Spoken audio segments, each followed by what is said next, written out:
When we talk about periods, तो अभी भी पीरियड्स की बात खुल के बहुत घरों में नहीं होती, तो क्या लगता है रीज़न, क्या है ये रीज़न?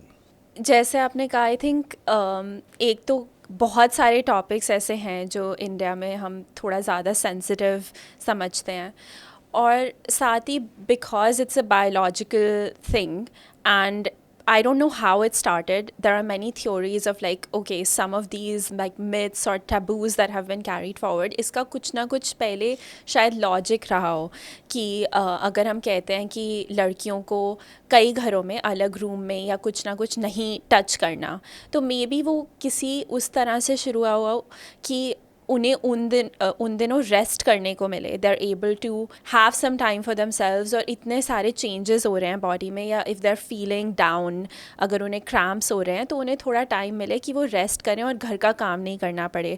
या फिर अगर पहले कुछ ज़माने में मंदिर, अभी भी कहते हैं कि कई बार कि मत जाओ उन दिनों में, तो अगर घर से बहुत दूर है या आपको कुछ चल के जाना है बहुत दूर, तब हो सकता है कोई लॉजिक होता हो इन बातों का।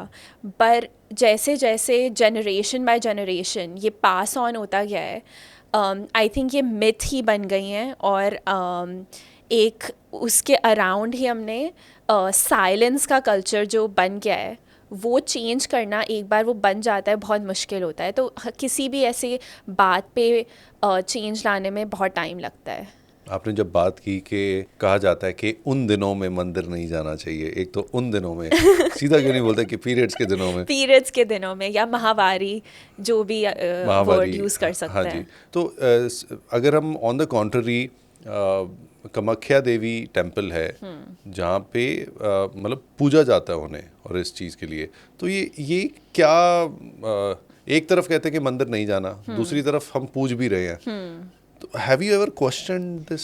I think you've hit the nail on the head, क्योंकि इंडिया में बहुत सारे डिफरेंट कल्चर्स या सब कल्चर्स भी हैं। तो जैसे कामाख्या देवी इज़ अ काउंटर एग्जाम्पल, वहाँ पर हम पूज रहे हैं। साउथ इंडिया में कई जगह जब फर्स्ट पीरियड होता है या मेनार्की जिसे कहते हैं, तो कई बार वो वहाँ सेलिब्रेशन भी होता है कि the girl has become a women, तो वो वुमेनहुड एंटर कर रही है, तो उसको सेलिब्रेट किया जाता है। तो ऐसा बिल्कुल भी नहीं है, चाहे इंडिया में चाहे और भी रिलीजन्स और कल्चर्स में अगर हम देखें, हिंदुज़म ही नहीं बट क्रिश्चियनिटी में देख लो, इस्लाम में देख लो, तो बहुत सारे डिफरेंट इंटरप्रिटेशंस हैं। ऐसे कोई बाय एंड लार्ज प्रोहिबिशन किसी का इंटेंट नहीं है। तो हम जिस भी कल्चर या जिस भी फेथ को फॉलो करते हो, आई थिंक उसी के अंदर भी हम अलग इंटरप्रिटेशन या पॉजिटिव लाइट में भी हम वो देख सकते हैं।